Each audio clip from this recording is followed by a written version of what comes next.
Oke, jumpa lagi di Back to BDM. Ya, saya akan mendiskusikan politik kontemporer yang menurut saya menarik diamati setelah Presiden Jokowi mengundang 3 bakal calon presiden ke istana untuk makan siang. Banyak yang dibahas, ada media yang membahas soal makanan, ada yang membahas soal netralitas.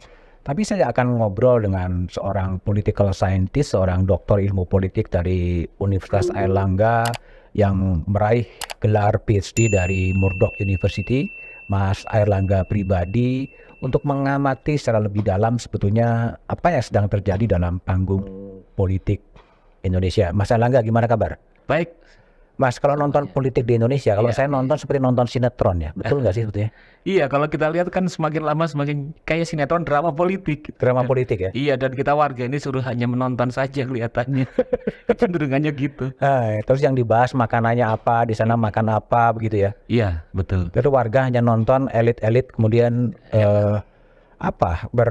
bersilaturahmi, berdiskusi, mencari pasangan gitu. Iya, jadi hal-hal yang sepertinya sensasional, hal-hal yang sepertinya kemudian ya seperti kita melihat sandiwara, tapi kemudian kita sering bertanya-tanya, apa substansi politiknya dari semua ini?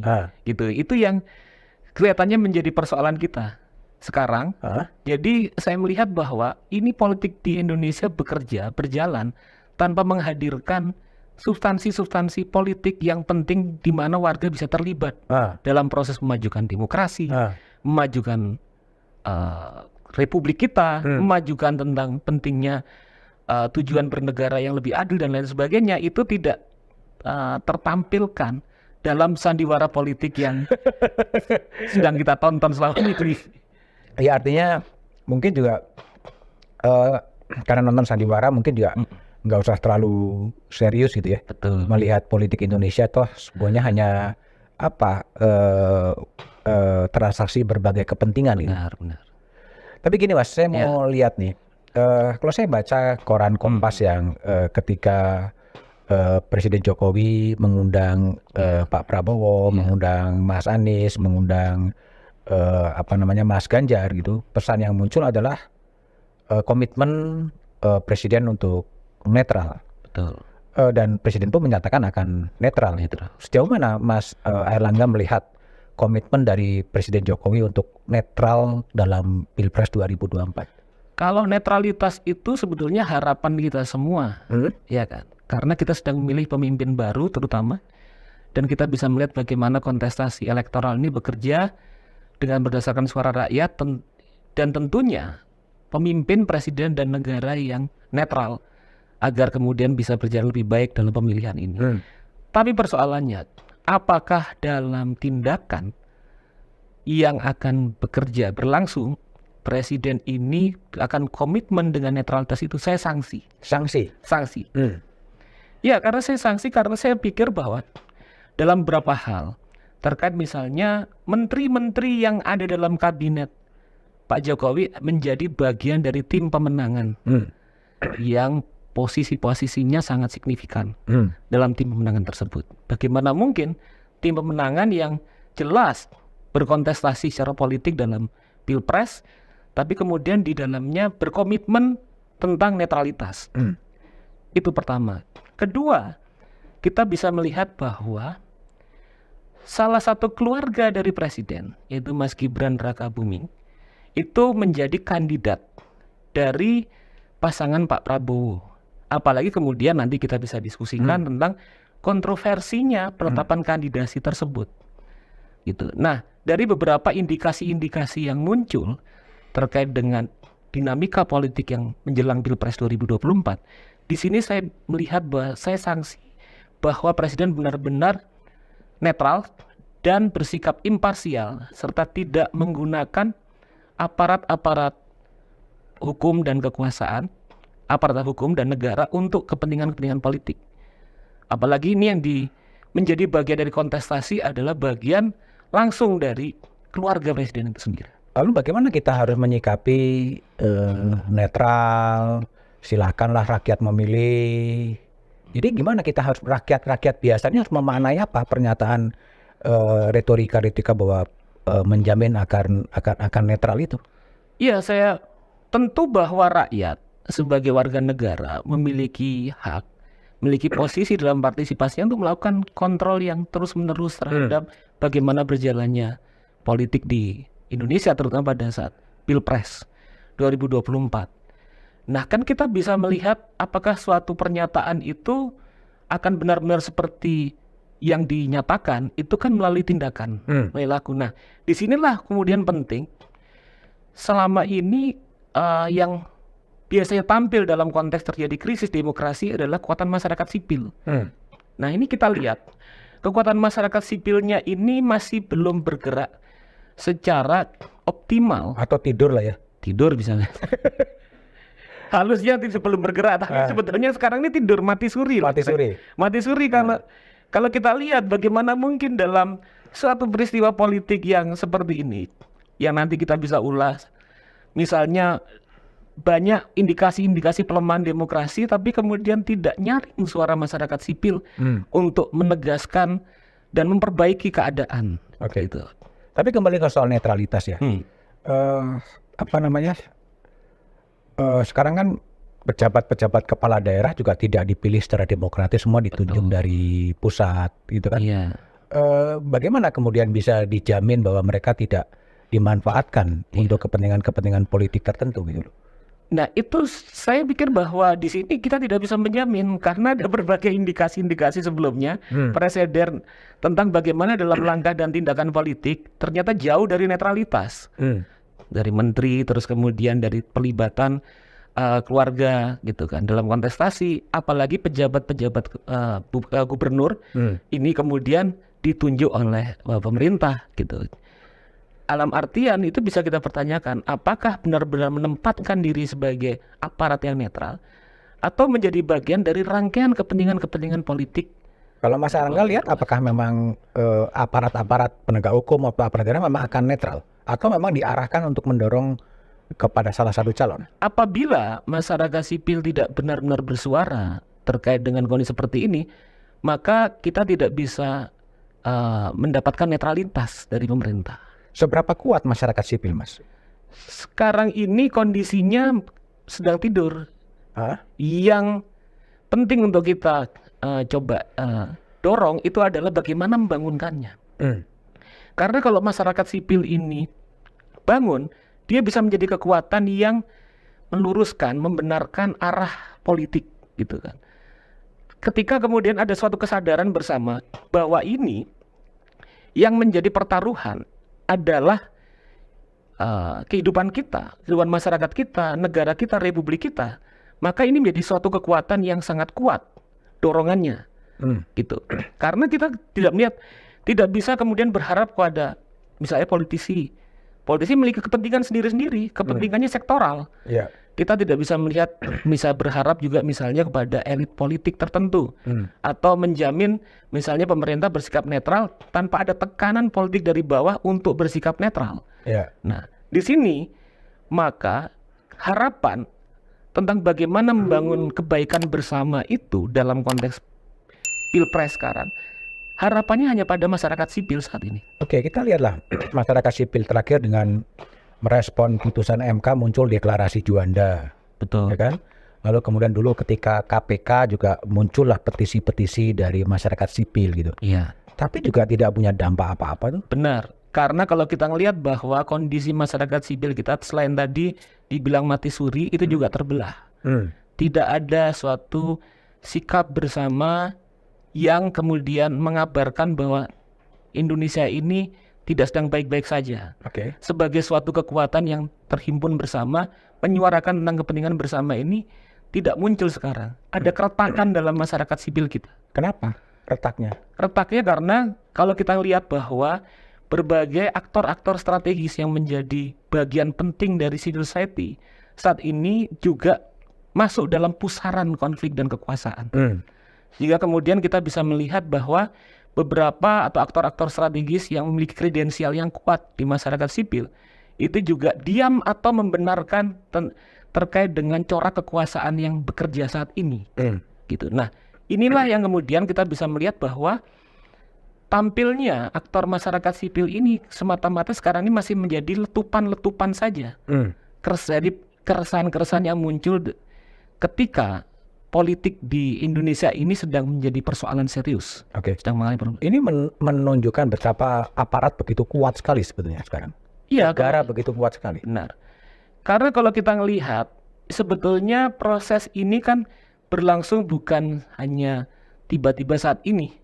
Karena kemudian kita melihat bahwa pelemahan-pelemahan terhadap masyarakat sipil dan juga tentunya demokrasi itu juga berkembang dalam proses yang cukup panjang. Kita tahu misalnya kalau coba kita analisis sebentar, bahwa setelah jatuhnya Soeharto 98 muncul suatu bulan madu yang pendek sebetulnya dari gerakan demokrasi kita.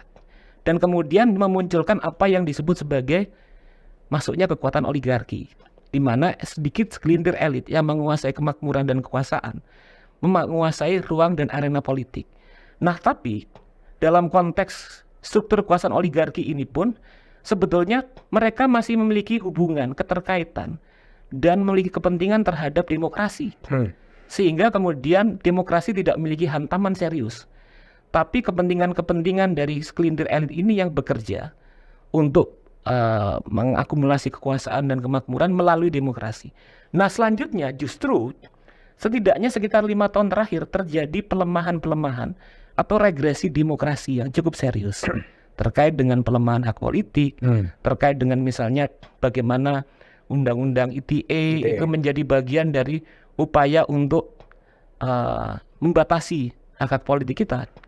Dan ketika operasi ini terus berlangsung, kemudian elit memiliki confidence yang sangat tinggi untuk kemudian mengubah arah politik Indonesia, tidak lagi bekerja melalui sistem dan logika demokrasi. Tapi kemudian kita arahan dan tendensinya menuju pada pelemahan demokrasi dan membentuk suatu tatanan politik yang sama sekali bukan demokrasi saat ini. Bahkan cenderung dekat dengan otoritarianisme. Artinya ini sedang terjadi gelombang balik demokrasi. Iya, seperti betul. Huntington pernah menulis bahwa sedang Membalikan demokrasi kembali ke otoritarisme. Kembali arahnya kalau tidak didorong oleh tekanan politik masyarakat sipil yang kuat, hal seperti itu bisa terjadi, tidak tertutup kemungkinan. Gini Mas, kalau kita ngelihat beberapa perkembangan politik terakhir, misalnya persoalan kontroversi terkait dengan bagaimana MK meloloskan gugatan terkait dengan undang-undang yang kemudian memiliki implikasi masuknya Mas Gibran. Ini bukan persoalan sepele. Tapi kemudian berbagai macam hal yang bekerja, termasuk konflik of interest, termasuk tidak konsistennya logika-logika yang tampil dalam keputusan tersebut, dan banyak hal menunjukkan bagaimana hukum digunakan sebagai perangkat kekuasaan. Di sini kemudian yang terjadi adalah harapan kita bahwa kita hidup dalam tatanan politik republik di mana kekuasaan itu seharusnya tidak tak terbatas. Ini kemudian mulai tergerus, mulai longsor. Nah, ukuran dari kekuasaan tidak tak terbatas adalah ketika ada pembatasan kekuasaan dan ketika institusi hukum otonom dalam membuat atau kemudian mengulirkan kebijakannya dan tidak diintervensi oleh kepentingan-kepentingan kekuasaan atau konflik of interest. Nah, ketika kemudian hal ini diterabas, ini berarti sebetulnya kita sedang bergeser dari negara modern yang bersubstansi republik menjadi republik yang bersubstansi kerajaan. Nah, ini adalah suatu persoalan problem besar yang serius. Biasanya rakyat Indonesia ini ketika ada persoalan-persoalan yang sangat besar seperti ini bergerak. Dan tadi kita juga sama-sama bilang kok ternyata masih tidur gitu kan. Ini menjadi persoalan yang serius saya pikir gitu. Nah, di sini dalam konteks ini maka kita sudah masuk dalam bagaimana mendorong politik yang melampaui partisan politik tertentu, tapi adalah bagaimana menyelamatkan republik ini. Jadi kalau bahasa Mas Airlangga sekarang republik rasa kerajaannya. Republik rasa kerajaan. Kita kalau kita tidak bertindak dan dibiarkan kondisi seperti ini akan terjadi republik rasa kerajaan. Seperti perbandingan, bagaimana nanti kita akan bahas tentang politik dinasti misalnya, seperti yang terjadi misalnya di Irak pada era Saddam Hussein. Keluarga-keluarganya menjadi bagian dari elit politik, distribusi kekuasaannya disebarkan oleh ini. Itu kan rasa keluarga, rasa dinasti. Seperti juga misalnya di Syria, dalam dinasti Assad, atau bahkan Korea Utara. Semuanya republik, tapi kalau kita hidup di sana, kehidupan politiknya seperti dalam struktur kerajaan. Tapi menggunakan jalan-jalan demokrasi toh? Tapi kemudian demokrasi digunakan sebagai mekanisme-mekanisme dan aturan yang bekerja untuk dibolokkan untuk demi kepentingan kekuasaan. Logikanya, demokrasi dan republik adalah bagaimana ini menjadi mekanisme sistem dengan semangat untuk membatasi kekuasaan agar tidak bertindak sewenang-wenang. Jadi kemudian terbangun suatu politik kewargaan yang bebas dominasi. Nah, yang terjadi sekarang, demokrasi dan institusi-institusi republik digunakan untuk kepentingan kekuasaan, untuk melanggengkan kekuasaan dan mengakumulasi kekuasaan. Sehingga kemudian tidak ada batasan-batasan institusional yang bisa kemudian membatasi agar kekuasaan orang tertentu, pimpinan tertentu tidak lebih tinggi daripada yang lainnya, gitu. Jadi yang terjadi itu sebetulnya demokrasi atau vetokrasi sih sebetulnya? Sebetulnya vetokrasi itu kan sebagai dalih untuk melanggengkan bagaimana pembalikan demokrasi ini bekerja, gitu kan. Vetokrasi, kalau vetokrasi dilihat sebagai bagaimana kehendak memveto dari pimpinan terhadap proses politik agar sesuai dengan kepentingannya, maka itu yang terjadi bekerja, gitu. Tapi kalau kemudian kita berharap bahwa republik dan demokrasi seperti yang dicita-citakan diharapkan para pendiri republik kita, atau kalau kita misalnya melihat ke Pancasila itu, Bung Karno lahirnya Pancasila mengutarakan bahwa Indonesia ini bukan milik kelompok tertentu, bukan milik orang kaya saja, bukan milik orang berkuasa saja, tapi semua untuk semua. Nah, ini sedang terjadi pelongsoran terkait dengan cita-cita republik seperti yang diharapkan dan dibayangkan oleh the founders of republik kita. Kembali kepada tadi ya, back to otoritarisme atau kembali kepada republik bercita rasa kerajaan gitu. Kalau ini tren ini diteruskan gitu, akan kembali menjadi negara seperti Orde Baru dulu? Bisa jadi seperti Orde Baru dulu, tapi ini dengan level yang lebih tinggi. Kalau kita ingat, ya, pada masa era Orde Baru, gitu, terkait dengan persoalan ini, betul bahwa Soeharto menempatkan diri sebagai tiran dengan menjadi pemimpin yang berada dalam power di atas yang lain. Tapi kemudian yang membedakan adalah pada masa era Soeharto, yang terbentuk baru bagi keluarganya adalah kerajaan bisnis. Tapi kemudian pilihan bagaimana kemudian anak-anaknya masuk ke politik itu baru setahun sebelum dia lengser. Nah, ini justru pada saat ketika momen mulai mau berakhirnya pemerintahan Pak Jokowi, ini kemudian secara terorkestrasi bersama mau membangun sebuah tatanan republik bercita rasa kerajaan, di mana kerajaannya itu bukan hanya kerajaan bisnis, tapi juga terbangun berdasarkan kerajaan politik, di mana distribusi kekuasaan politik itu terhubung dengan orang-orang yang dekat dan memiliki hubungan kekeluargaan. Tapi apakah itu sesuatu yang salah dengan dalam konteks negara demokrasi kalau dilihat bahwa setiap anak presiden, anak menteri punya hak politik juga? Iya. Tapi kan terkait dengan hak politik semua warga negara itu kemudian dilindungi, dijamin dan dibatasi oleh institusi yang bekerja secara imparsial, yang bekerja melalui pijakan fairness, keadilan, di mana tidak ada indikasi intervensi politik yang muncul sehingga kemudian bisa membelokkan batasan-batasan sistemik tersebut, gitu. Tapi kemudian kalau sedemikian rupa, ketika kemudian institusi-institusi negara atau trias politika digunakan untuk kepentingan bagi sebutlah anak presiden, anak menteri atau anak apapun, ini jadi persoalan. Karena batasan tentang semua berlaku bagi semua, batasan tentang bagaimana hukum atau aturan berlaku bagi semua, termasuk anak menteri, termasuk anak presiden, termasuk anak bakul soto. Ini tidak bekerja, tidak berjalan. Gitu. Oke. Tapi bukankah kalau kita ngomong politik dinasti, bukankah itu sejak di pilkada ya, di partai-partai politik, anak ketua umum juga menjadi pengurus partai politik. Iya. Bukankah itu sudah menjadi realitas sebenarnya? Iya. Ini kalau soal dinasti politik ini ada pembahasan yang agak kompleks, lebih panjang terkait dari berbagai macam yang selama ini saya pikir simplifikasi terhadap wacana tentang politik dinasti. Apa yang berlangsung tadi terkait dengan bagaimana Republik Kita Rasa Kerajaan itu menjadi bagian yang tampil misalnya dalam banyak politik lokal kita. Ada berbagai daerah yang kemudian menempatkan posisi elit politik yang bekerja dengan distribusi kekuasaan bagi keluarga-keluarganya. Ya, suami diganti istrinya. Ya, segala macam. Tapi dalam konteks nasional, presidennya masih belum ada sebetulnya. Ya, dari Bu Mega ke Mbak Puan. Iya, tapi kan tidak pada saat menjadi presiden. Yang menjadi batasan adalah pada saat ketika itu dalam ruang partai politik. Tapi kemudian dalam lingkup republik bernegara, berdemokrasi dalam konteks bersama republik, belum ada presidennya ini. Iya.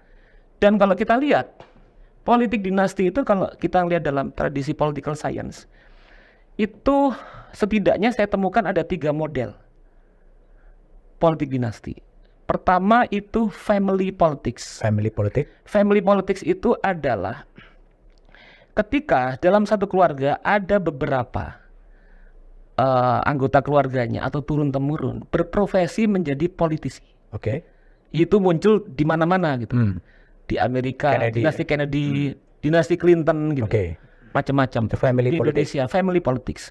Dan dalam family politics ini biasanya, tidak semua, biasanya itu berada pada satu partai.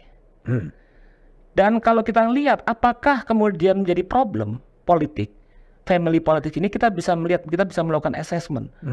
Apakah kemudian terkait dengan kompetensi yang tampil menjadi elit ini, kompetensinya kuat, baik gitu kan, cerdas atau tidak gitu. Apakah kemudian sistem rekrutmen dan sistem pemilihannya itu sudah berbasis pada meritokrasi apa enggak? Assessmentnya kompleks ini. Itu baru bisa kita lihat ini problem family politics. Kedua, itu model politik dinasti yang banyak bekerja, terutama kalau di negara-negara Asia Tenggara itu seperti di Filipina, yang berbasis pada namanya local bossism. Jadi orang yang powerful di tiap-tiap daerah, mereka mengembangkan dinastinya, anggota-anggota keluarganya, sebagai bagian dari politisi yang kuat. Tidak saja di daerah tersebut, tapi juga di tingkat nasional. Sehingga pertarungan politik di Filipina itu antara dinasti Marcos, dinasti Aquino, dinasti segala macam. Dan ketiga, ini yang menjadi persoalan. Politik dinasti sebagai royal family politics. Royal family politik. Jadi politik bangsawan. Jadi ketika negara itu kemudian sedemikian rupa dibangun berdasarkan tadi yang seperti kita diskusikan, rasa kerajaan, rasa kesultanan, di mana pemimpinnya melakukan distribusi kekuasaan pada orang-orang yang terhubung dalam hubungan keluarga secara langsung atau dalam hubungan pernikahan, perkawinan, dalam rangka kemudian itu untuk melanggengkan kekuasaan atau mengakumulasi kekuasaan dan kemakmurannya yang lebih besar. Ini yang berlaku di banyak republik yang karakternya adalah otoritarian. Seperti tadi saya sudah utarakan, seperti kemudian di Syria, di Irak, gitu, di Korea Utara. Dan ini kemudian menjadi persoalan ketika ada indikasi manuver-manuver politik untuk melanggengkan atau membangun proses tersebut. Jadi ketika politik dinasti kemudian menjadikan corak struktur politik dari negara itu berbasis seperti dinasti, ini menjadi persoalan yang serius. Bukan persoalan partikular misalnya pada konstituen atau kader partai tertentu, tapi persoalan bersama, persoalan warga kita, persoalan rakyat kita. Dan yang di Indonesia terjadi yang royal family politik. Di Indonesia kalau dibiarkan menuju ke sana. Menuju ke sana. Artinya sekarang belum. Sekarang sebetulnya belum, tapi kita kan bagaimana mengkoreksi, menahan agar tidak terjadi kecenderungan menuju royal family politics. Tapi ada juga simplifikasi. Katakanlah Mas Gibran yang kemudian melalui uji materi, kemudian dia lolos sebagai bacawa pres gitu. Kemudian dia argumentasikan lagi ya, kalau emang nggak suka ya nggak usah dipilih. Iya, tapi kan kemudian bukan hanya pada saat proses kontestasi kampanye itu atau pemilihan bekerja, tapi bagaimana cara dan mekanismenya, mulai dari kandidasinya, mulai bagaimana dalam proses politik bekerjanya institusi-institusi kenegaraan untuk menampilkan kandidat atau calon tersebut, itu juga harus menjadi ukuran. Gitu. Karena kemudian bagaimana Republik ini kan menjaga agar bagaimana proses siapa yang menjadi elit politik itu tampil melalui mekanisme politik yang demokratis, yang imparsial, dan menjaga etika Republik kita. Itu fondasi pertama. Kedua, juga kemudian bagaimana agar negara ini, pemerintah ini, dan birokrasi tidak bekerja untuk kepentingan politik tertentu. Karena kalau semua itu berjalan, maka kemudian yang kita takutkan dari fondasi awal dari kita berrepublik tentang bagaimana agar tidak ada kekuasaan yang tak terbatas. Ini kemudian menjadi ancaman kita. Tapi Mas, kalau kita ngomong soal Mas Gibran, itu kan kalau menurut penjelasannya Presiden, itu kan bukan domainnya Presiden, itu kan domainnya partai-partai politik, dia nggak cawe-cawe gitu. Iya, tapi kalau kita melihat bahwa dalam prosesnya, kita bisa melihat bagaimana Mahkamah Konstitusi itu kemudian tampil dengan munculkan konflik of interest yang ada di dalamnya, dalam penetapan tersebut. Terus juga bagaimana kemudian pada proses yang bekerja kemudian dorongan-dorongan dari misalnya tidak langsung personal presiden, tapi kemudian bagaimana bagian dari kabinetnya, menterinya juga mendorong terhadap kandidasi tersebut, gitu kan. Ketika dalam posisi sebagai bagian dari tim pemenangan, gitu. Dan banyak hal, bagaimana kita bisa melihat secara kasat mata, bagaimana apa yang dilakukan itu kemudian berbeda dengan kemudian apa yang diutarakan.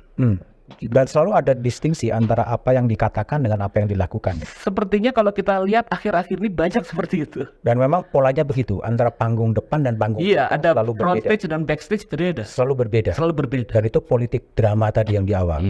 Apa yang dikatakan tidak cawe-cawe gitu kan. Itu tapi kemudian drama politik tersebut kualitasnya diturunkan oleh tindakan-tindakan politik yang kasat mata kita saksikan sebetulnya. Misalnya? Justru drama politiknya juga kok seperti ini gitu kan. Ya kita misalnya dari apa yang sudah terjadi selama ini. Mulai dari, sebetulnya kalau kita lihat sebelum kandidasi Mas Gibran, kita bisa menyaksikan misalnya bagaimana sebelumnya wacana tentang perpanjangan masa presiden atau 3 periode itu tampil. Tidak langsung diutarakan oleh presiden. Tapi kemudian orang-orang atau kalangan-kalangan yang jadi bagian dari lingkaran kekuasaannya itu muncul dan tampil dengan wacana tersebut. Gitu kan. Artinya di situ kita bisa melihat adalah langkah politik yang mencoba untuk menerabas batasan tentang kekuasaan yang tak terbatas tadi. Itu bekerja di lingkaran politik kekuasaan presiden. Ketika kemudian dan di situ kita bisa menyaksikan misalnya secara langsung misalnya kita bisa melihat bagaimana ketua-ketua partai politik sebagian besar mendukungnya atau diam, tidak ada suara gitu. Tapi kemudian misalnya PD Perjuangan Bu Mega menolak langsung masa ini. Ini kan berarti menunjukkan ada ketegangan terkait dengan bagaimana menempatkan Indonesia ini tetap dalam koridor batasan republik atau tidak, gitu kan. Dan selanjutnya fase yang bergulir adalah misalnya terkait dengan seruan atau misalnya aspirasi terkait dengan untuk menambah masa jabatan kepala desa, perangkat desa, kayak gitu kan. Semuanya bergulir tentang bagaimana untuk menerabas batasan kekuasaan. Itu terus berjalan. Dan kemudian didorong misalnya akhirnya oleh kekuatan-kekuatan dalam lingkar kekuasaan itu sendiri.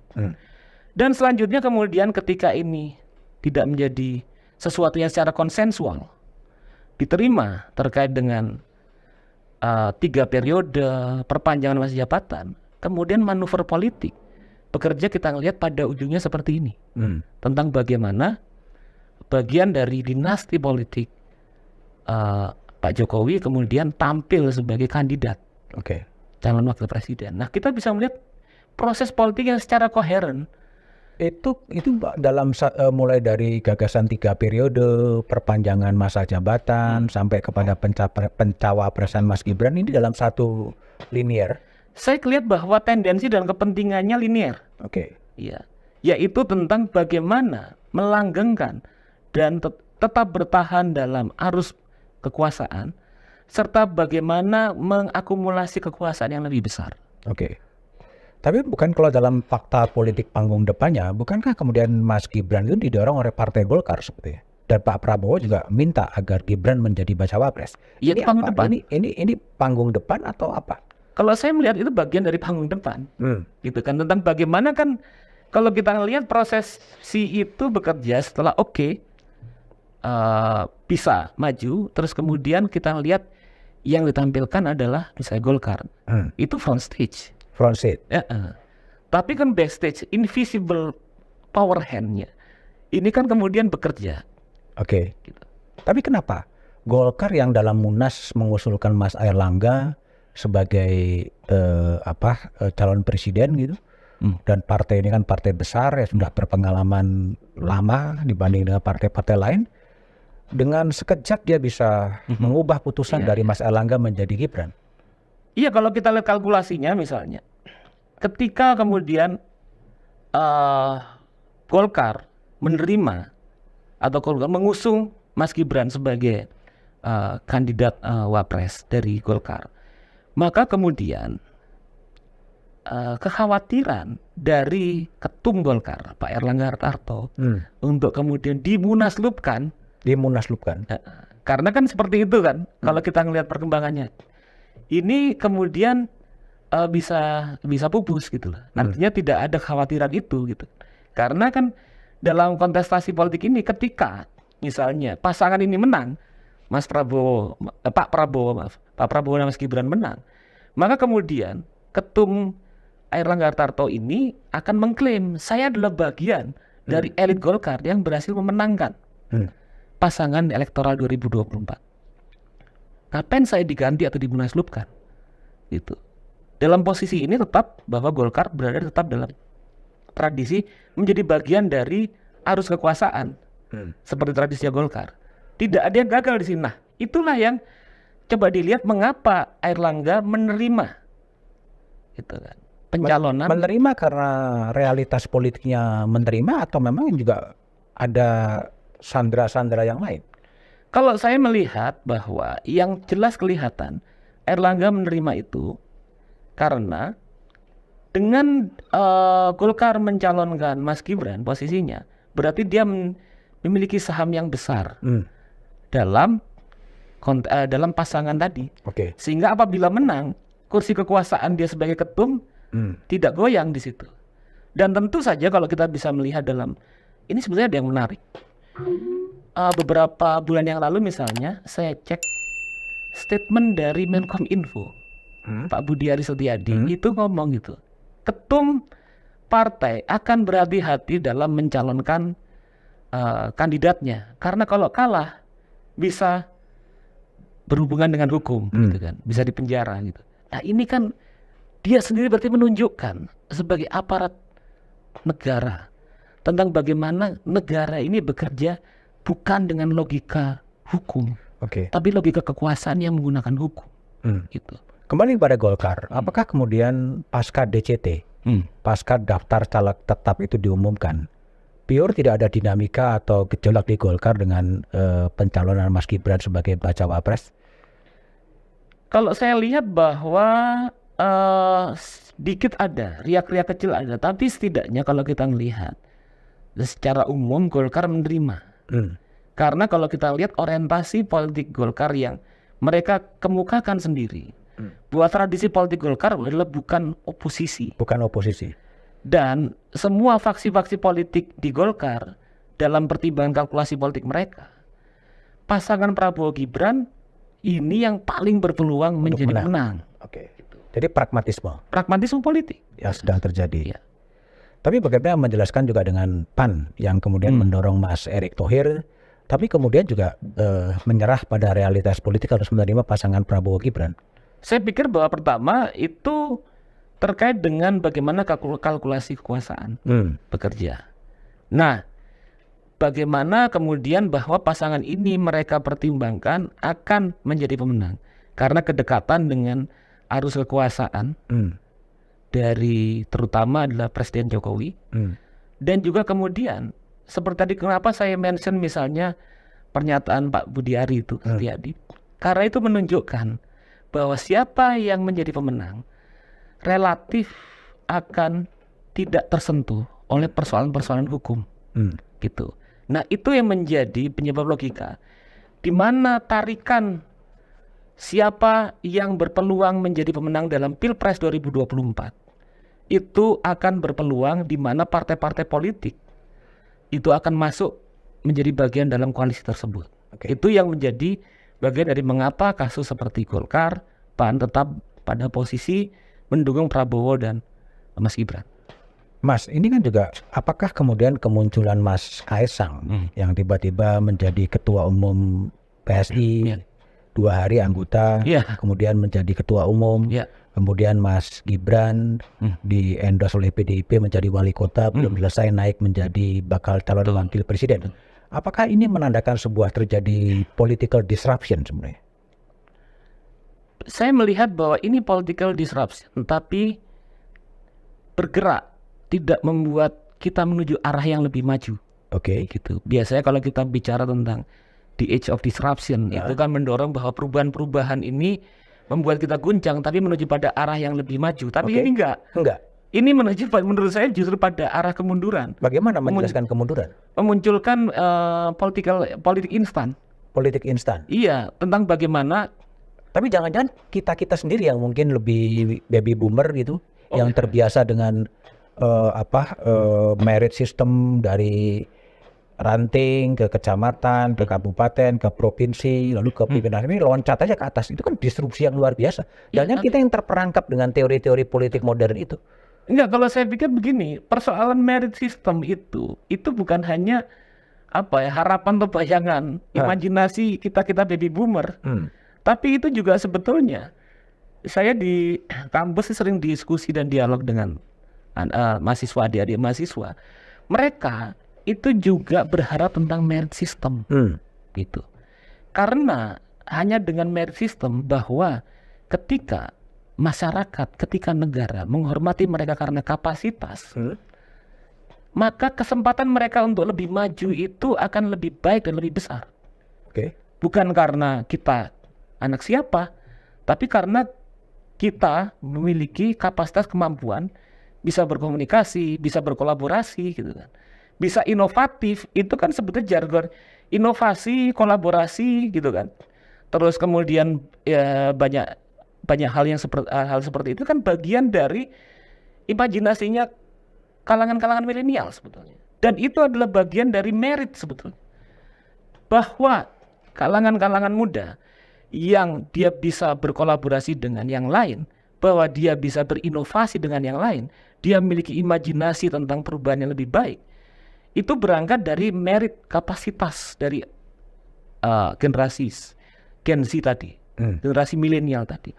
Itu hanya bisa terbuka ketika sistem ini kemudian bekerja berdasarkan pada kesetaraan, berdasarkan tentang bagaimana sistem ini bekerja tentang sesuatu dilihat dari apa yang dilakukan, apa yang dipikirkan, bukan dari privilege seperti apa yang membuat seseorang mendapatkan posisi yang bagus. Itu adalah harapan universal dari kalangan muda, gitu, terutama pada era modern ini. Mas, kalau dilihat ya, fenomena Pak Jokowi yang kemudian relatifly sukses menempatkan Gibran sebagai wali kota Solo, Mas Bobi sebagai wali kota Medan, Iya. ya kan, Mas Kaisang sebagai ketua umum PSI, bahkan Mas Gibran bakal menjadi wakil presiden. Dibandingkan dengan Pak SBY. Pak SBY kan juga bisa menurunkannya kepada Mas Agus Harimurti Yudhoyono sebagai ketua umum, dan kemudian Edi Baskoro juga dalam struktur partai gitu.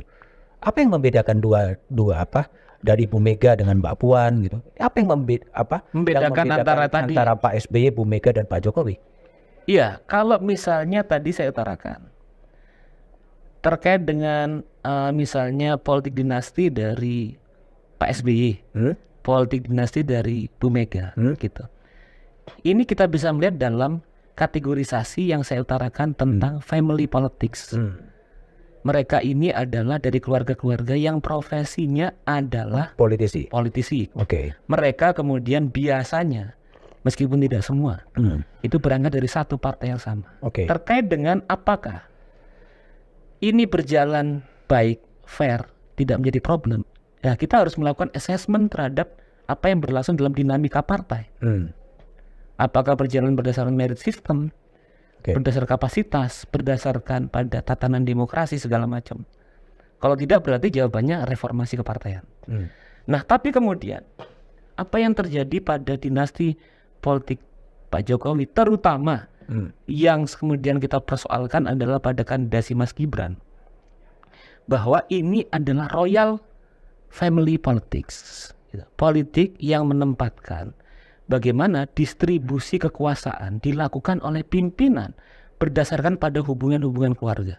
Seperti apa yang terjadi pada masa feodal ketika pemimpin, raja, sultan itu mendistribusikan kekuasaan pada keluarga-keluarganya. Dan yang menjadi problem persoalan ini bukan hanya kalau yang tadi itu. Kalau memang ada persoalan pada dinasti Pak SBY atau Bu Mega, yang jadi problem adalah konstituen atau kader partai. Tapi yang di Pak Jokowi ini ketika kemudian ada persoalan terkait dengan kandidasi Mas Gibran, kemudian problemnya ini seluruh warga Indonesia. Kapal Republik ini yang menjadi persoalan. Mas, jadi kalau kita lihat ya, legacy Pak Jokowi selama 9 tahun kan relatively oke ya. Relatively oke. Di luar soal kebebasan sipil dan demokrasi, infrastruktur oke gitu. Kemudian kenapa tiba-tiba dia terpancing gitu untuk ikut merestui Mas Gibran ikut dalam kontestasi? Itu juga pertanyaan buat saya, sebetulnya buat kita banyak orang. Karena kan kemudian apabila kemudian menjadi kontroversi ini kan seperti crash landing gitu. Nah, di sini pertama itu saya lihat bahwa sepertinya rezim ini fokus hanya pada pembangunan sifatnya ekonomi. Tapi kemudian pertimbangan-pertimbangan sehubungan dengan bagaimana politik ini bekerja, demokrasi bekerja, bukan menjadi prioritas. Ya kan? Akibatnya kemudian ketika demokrasi politik tidak bekerja seimbang dengan pembangunan ekonomi, kemudian memunculkan imajinasi tentang bahwa kalau saya mencoba untuk mengakumulasi atau mempertahankan kekuasaan saya, tidak ada yang mengontrol. Gitu. Nah, inilah kenapa kemudian pada akhirnya memunculkan persoalan tadi. Karena kemudian pelemahan atau pembatasan demokrasi ini memiliki efek serius ternyata. Sebagian dari warga kemudian merasa bahwa hak politiknya itu kemudian tidak terjamin. Kemudian kehendak atau partisipasi keberanian untuk mengontrol atau melakukan koreksi terhadap politik itu tidak kuat. Dan masyarakat sipil itu mati suri gitu. Sehingga kecenderungan tendensi seperti diutarakan Lord Acton, kekuasaan itu cenderung pada korup. Kekuasaan yang absolut itu korupsinya absolut. Kecenderungan terjadi godaan-godaan untuk melanggengkan kekuasaan. Ini lebih kepada hasrat untuk berkuasa, karena kekuasaan itu begitu menggetarkan, begitu mengagumkan, begitu mempesona, sehingga kemudian mempesona dan juga memenuhi kepentingan-kepentingan material. Oke. Nah, itu yang kemudian membuat apalagi ya Apalagi ketika hasrat ini bergerak dan tidak ada kekuatan yang dianggap bisa membatasi, maka kemudian kita bisa menyaksikan bahwa ujungnya seperti ini. Oke.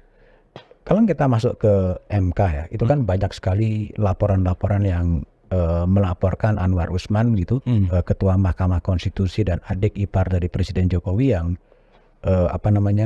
konflik of interest, artinya benturan kepentingan ketika dia mengadili peraturan yang bakal menguntungkan keponakannya gitu. MK ini kan sebuah lembaga negara yang sangat prestisius, sangat strategik. Kok bisa sampai kode etik itu pun kemudian terlanggar? Iya, kan kalau kita lihat MK itu kan mendapatkan tempat terus sebagai the guardian of the constitution, pengawal dari konstitusi. Kita berharap segala macam dispute terkait dengan kita bernegara itu bisa kita serahkan pada MK sebagai penjamin, dan ternyata enggak, gitu kan. Nah, ini kan kemudian muncul. Tadi saya melihat kenapa kemudian saya menyatakan bahwa indikasi tentang royal politics family ini bekerja.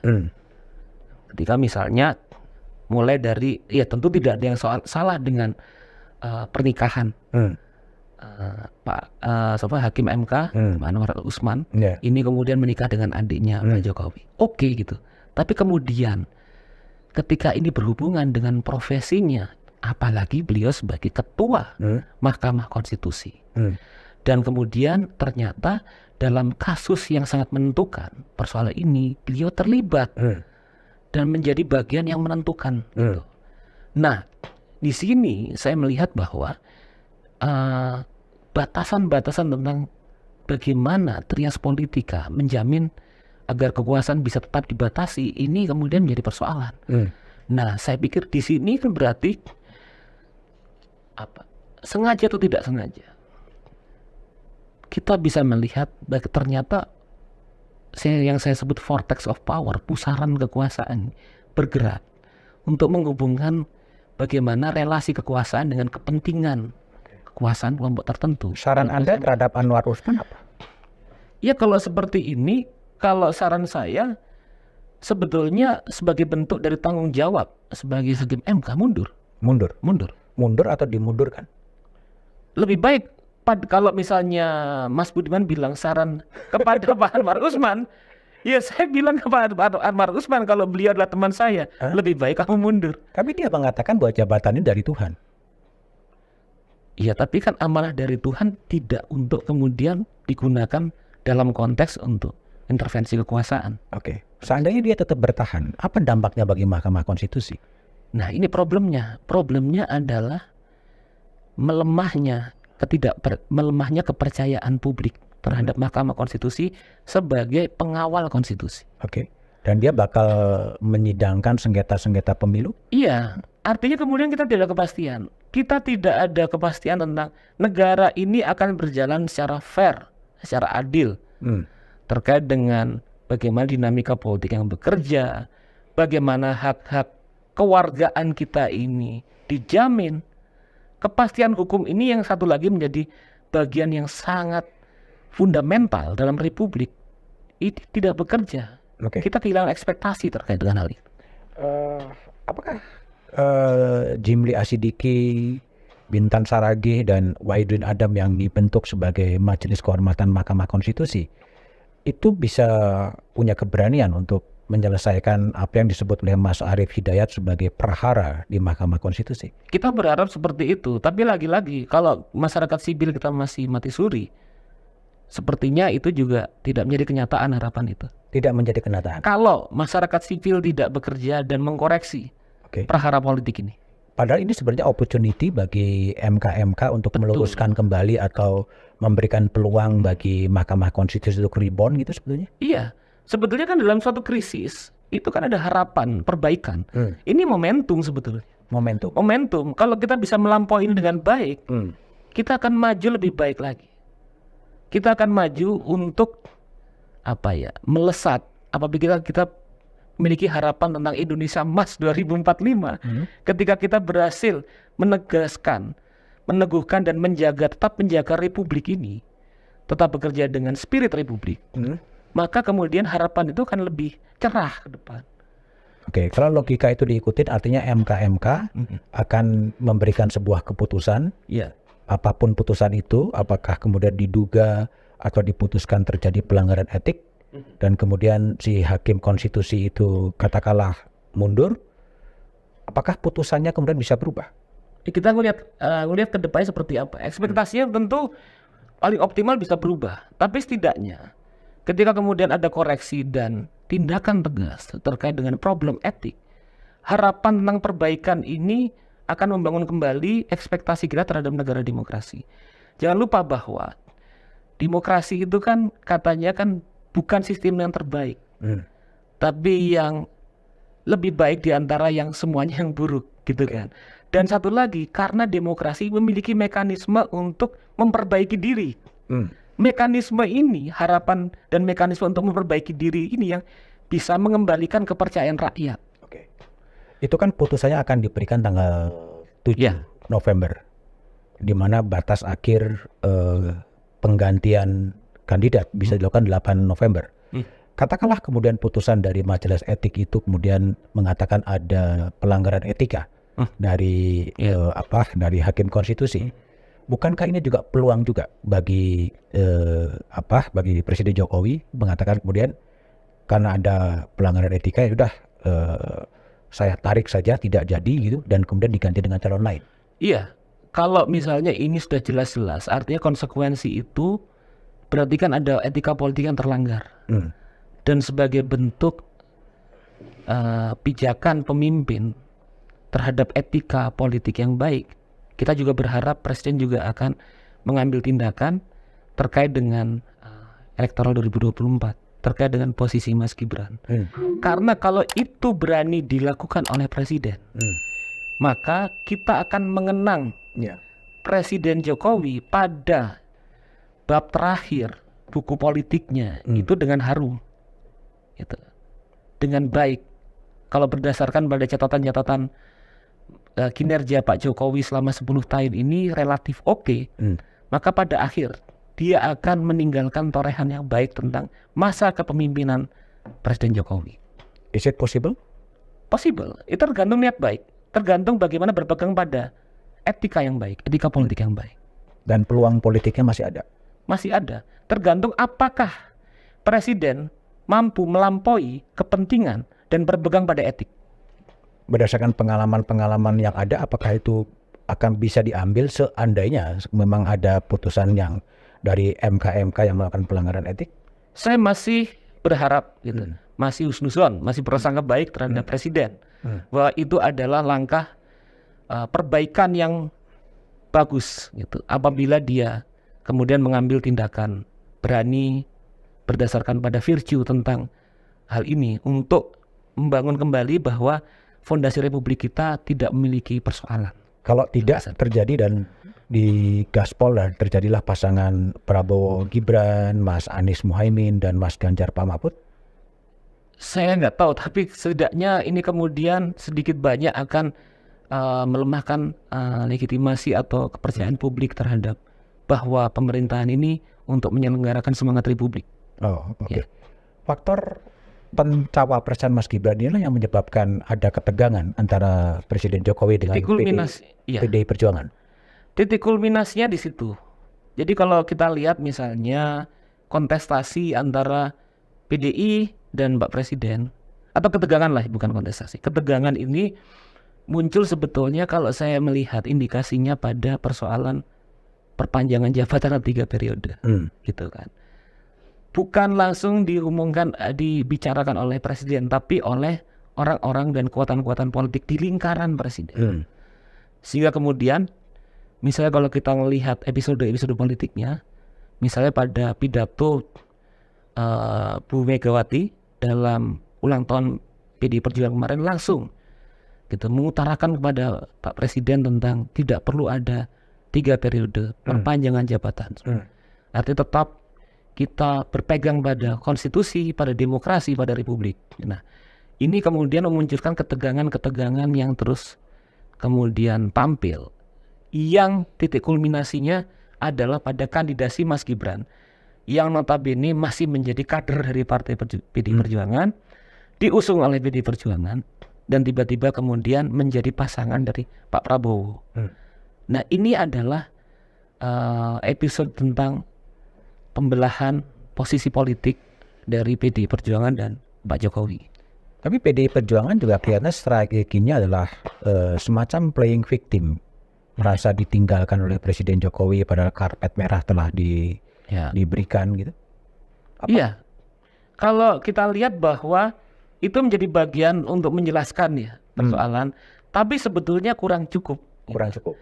Karena kemudian bahwa dalam momen elektoral ini bahwa publik itu ingin melihat posisi kekuatan politik bukan hanya semata-mata menjadi korban.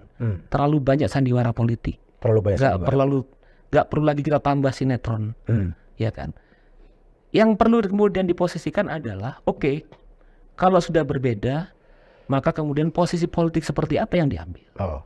Dan sebetulnya di sini ada ruang kosong di mana elit politik masih belum keras menyuarakan apa yang selama ini menjadi aspirasi dari segelintir kekuatan masyarakat sipil.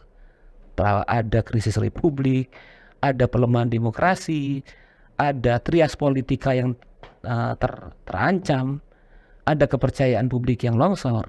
Nah, bagaimana kekuatan-kekuatan politik masuk dalam politik universal yang melampaui partikularitas kepentingan dengan tujuan untuk mengembalikan, merehabilitasi politik kita. Itu yang paling penting. Selama ini kemudian masih berbicara dari tiga pasang ini ataupun partai-partai masih berbicara tentang posisi-posisi masing-masing dalam elektoral. Posisi PDIP kan biasanya hitam dan putih ya. Ketika Budiman Sujatmiko kemudian bergabung kepada Prabowo ya, langsung dikirim surat pemecatan, dipecat gitu. Tapi dalam konteks Gibran ini kelihatannya juga agak ambigu ya. Agak ambigu karena kelihatan bahwa ini terkait dengan dinamika politik, bahwa yang kemudian dihadapi pertama adalah power dari presiden, kedua terhubung dengan pasangan yang berkontestasi dalam pilpres, sehingga efeknya secara politik mungkin tidak sekeras. Kalau Mas Budiman Sujatmiko langsung dipecat, tidak sekeras dengan apa yang kemudian terjadi kalau Gibran. Nah, tapi menurut saya yang paling penting sekarang adalah penegasan. Sudahi, selesaikan persoalan misalnya kesedihan romantis terhubungan dengan Pak Jokowi, itu sudah selesai, itu bagian dari politik. Nah, sekarang bagaimana melihat ke depan strategi politik seperti apa yang diambil dengan kesadaran bahwa mereka sudah berbeda posisi dengan Pak Jokowi dan Gibran. Dan kedua, bagaimana menjawab persoalan yang melampaui persoalan kontestasi politik kepartaian atau elektoral tentang nasib dari republik ini. Kalau dengan feeling atau kalkulasi Mas Airlangga, dengan 3 kontestan Prabowo Gibran, Mas Ganjar, Pak Mahfud, dan Mas Anies Muhaimin, siapa yang akan menang? Kalau kita ngelihat tendensi politiknya seperti ini, ya kemungkinan Pak Prabowo Gibran. Peluangnya lebih besar. Peluangnya besar karena kemudian saat ini masih belum ada kekuatan masyarakat sipil yang membatasi tentang bagaimana agar negara ini netral, agar aparat ini bersikap imparsial. Akan menang 1 putaran? Kalau dalam kondisi fair politik, semua bisa menang, tapi saya pikir 2 putaran. 2 putaran. Iya, kalau 1 putaran ini kontestasinya karena tidak ada selama ini yang benar-benar leading dengan jumlah yang sangat tinggi. Meskipun Muni, Budi Ari mengatakan akan 1 putaran menang. Iya, itu kan harapan dari Mas Muni. Itu kan kemudian Presiden akan juga menggunakan segala daya. Nah, tadi saya bilang kalau berdasarkan pasar politik yang adil aturan, semuanya berpotensi itu 2 putaran. Kalau intervensi politik, intervensi kekuasaan, ya semua bisa dilakukan, termasuk 1 putaran juga bisa dilakukan. Tapi bagaimana dengan pengawasan publik yang harus dikalkulasikan? Itu yang harus diperkuat. Kalau kontestasinya ini berdasarkan kalkulasi publik yang kuat, koreksi publik yang kuat, gitu, maka kemudian tidak 1 putaran. Dan juga kemudian belum tentu juga Pak Prabowo dan Gibran yang unggul. Belum tentu juga. Belum tentu. Kalau tadi netral, fair, segala macam ya, Jadi masih sangat dekat ya, masih Sangat dekat. sangat ketat ya. Sangat ketat. Nah, ini faktor yang perlu kita dan jarang untuk disebutkan tentang faktor terkait dengan kekuatan masyarakat sipil. Oke.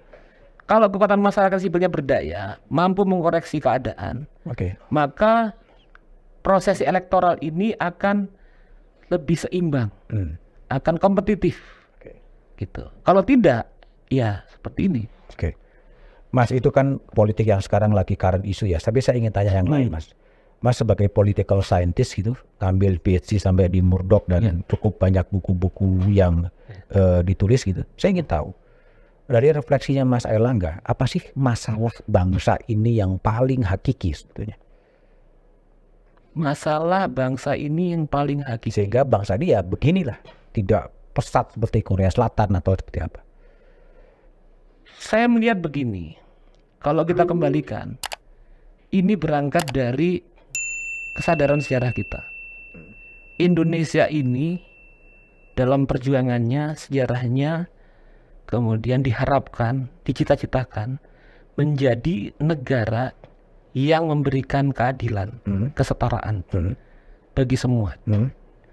Sementara yang berkembang ekonomi politiknya, dinamika ekonomi politiknya adalah adanya kekuatan elit-elit bisnis, politik, kekuasaan yang menguasai segelintir ini, yang menguasai ruang politik. Oligarki.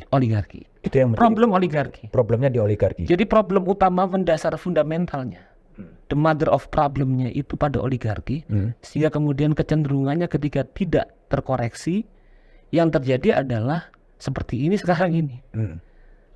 Ekstremitasnya sebetulnya memunculkan apa yang sudah kita diskusikan sekarang. Jadi ancaman masalah bangsa yang cukup akut sekarang ini adalah adanya praktek oligarki, ekonomi dan politik. Ekonomi politik, juga kemudian keadilan hukum, konsekuensinya. Ketika mereka yang berkuasa secara politik, kemudian kekuatan ekonomi yang makmur berdasarkan pada resource negara, segala macam. Ini menunjukkan bahwa hukum tidak bekerja secara fair. Oke. Gitu. Kalau nation state, negara di luar Indonesia yang menurut Mas Airlangga sebagai negara yang selayaknya menjadi benchmarking, menjadi negara yang inilah mungkin cita negara ideal versi Mas Airlangga pribadi, negara mana? Sebetulnya kemudian model-model tentang bagaimana demokrasi politik dan demokrasi ekonomi itu bekerja dengan baik itu kan di negara-negara Skandinavia, Scandinavian country. Dan cuma harus dilihat bahwa Scandinavian country itu tidak tiba-tiba dari langit menjadi negara-negara social welfare state gitu kan, tapi berangkat dari social struggle, pertarungan sosial yang cukup kuat gitu kan. Nah, dalam dinamika ini yang harus dilampaui oleh Indonesia. Bagaimana mereka yang sadar memiliki orientasi orientasi visi untuk lebih maju secara politik, lebih progresif, mampu kemudian mendorong perubahan-perubahan politik sehingga membangun desain pelembagaan, desain negara yang berbasis pada keadilan, kemerdekaan politik dan kesejahteraan. Dan itu ada negara-negara di Skandinavia. Oke. Kalau tokoh di luar negeri atau di dalam negeri, tokoh pemimpin bangsa atau siapapun yang kira-kira menjadi idola dari Mas Airlangga, siapa ya? Kalau misalnya politisi, pemimpin itu Abraham Lincoln. Ya. Kenapa? Karena kemudian dia menunjukkan bahwa keadilan dan kemanusiaan itu ada di atas segala-galanya. Keadilan dan ada di atas segala. Kita tidak bisa kemudian berekspektasi tentang persatuan misalnya, kalau kita tidak bisa membangun tatanan yang lebih adil. Oke. Gitu. Ketika dia menghapuskan perbudakan, pilihannya kan pada waktu itu ini retak, atau kita tetap pada perbudakan gitu, atau kita menolak perbudakan. Jawaban Lincoln adalah dalam kondisi dinamika politik, syarat pertama bahwa kita bisa bersatu menjadi negara yang besar adalah hapuskan perbudakan at all cost. Gitu. Nah, itulah yang dihormati. Pijakannya adalah keadilan dan kemanusiaan.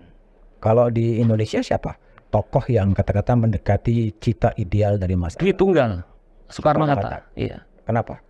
Ya karena pertama bahwa misalnya Soekarno ini menjadi tokoh yang sangat penting mendorong tatanan Indonesia dari feodalisme kolonialisme menuju republik Oke. Indonesia. Dan kedua, dia yang menegaskan tentang visi kebangsaan Indonesia itu bukan menatap masa lalu, tapi melihat ke depan dalam tulisan-tulisannya dia. Dan selain itu, selain memiliki orientasi politik yang maju, dia bisa mengkomunikasikan dengan bahasa rakyat.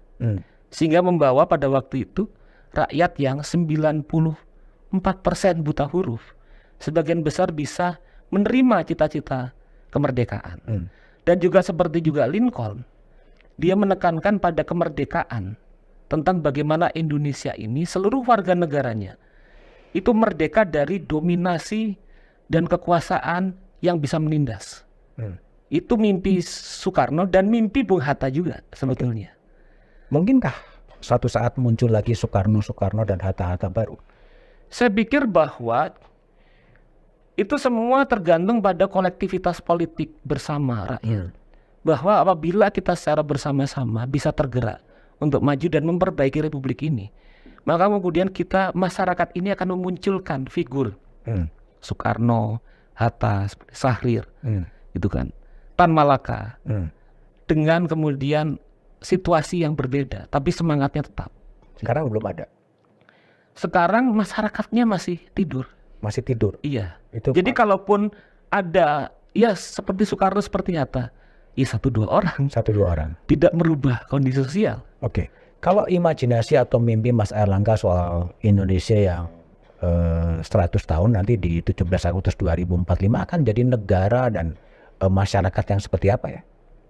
Masyarakat pertama, masyarakat yang demokratis, yang menghormati kemerdekaan sipil, politik, ekonomi, sosial dari warganya.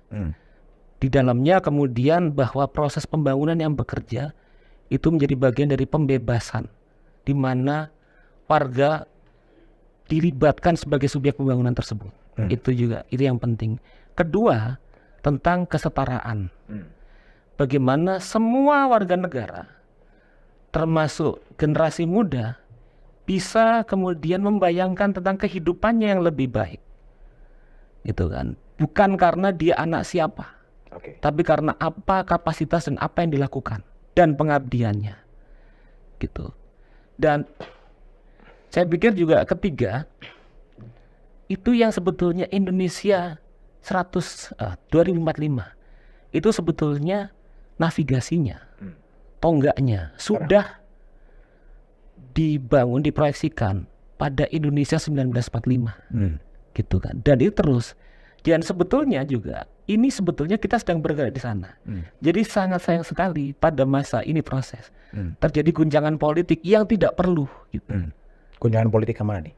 Guncangan tidak perlu, misalnya sekarang ini terjadi sekarang kontroversi ini. Krisis republik ini itu kan tidak perlu sebetulnya. Karena kemudian kalau kita bisa mampu melakukan koreksi, self correction terhadap republik kita, maka seperti apa yang kita bayangkan 2045 itu bukan satu hal yang mustahil. Optimis di 2045 akan menjadi lebih baik, yang lebih setara, yang lebih adil, yang lebih sejahtera? Saya pikir tetap optimis. Gitu. Jadi meskipun dalam keadaannya ini kondisi kita pesimis, tapi kita secara kehendak kita harus optimis, harus yakin gitu untuk bisa menjawab atau merealisasikan hal tersebut. Sejauh 2024 ini bisa smooth ya? Bisa smooth gitu. Dan juga itu bisa, dan harapannya tentunya sirkulasi kekuasaan juga bisa berjalan dengan baik. Iya. Jadi semata-mata bahwa visi tentang pembangunan yang pesat pada 2045 itu juga memerlukan syarat politik gitu. Syarat politik yang penting, dan itu dalam koridor demokrasi. Dan itu bisa terjadi sirkulasi kekuasaan 2045 yang smooth dan kemudian tercapai cita-cita seperti yang ada di preambul Undang-Undang Dasar 45? Saya pikir iya, selama ini momennya bagaimana tindakan dan apa yang kita lakukan sekarang gitu. Akan menentukan ke depan. Baik. Matur nuwun Mas Airlangga. Demikianlah obrolan saya dengan Mas Airlangga pribadi, seorang PhD dari politik dari Universitas Airlangga, yang telah membincangkan soal situasi politik kontemporer, apakah itu soal politik dinasti, apakah itu ekspektasinya dan imajinasinya soal Indonesia 2045. Jumpa lagi di tamu-tamu saya berikutnya di Back to BDM. Thank you. Revisi undang-undang itu memang didesain oleh elit-elit politik negeri ini. Oh, kalau saya bilang sih iya dong. Pak Jokowi akan dihormati banyak orang kalau dia berani mengambil langkah evaluasi peradilan, reformasi, perintahkan kepada Menko Polhukam.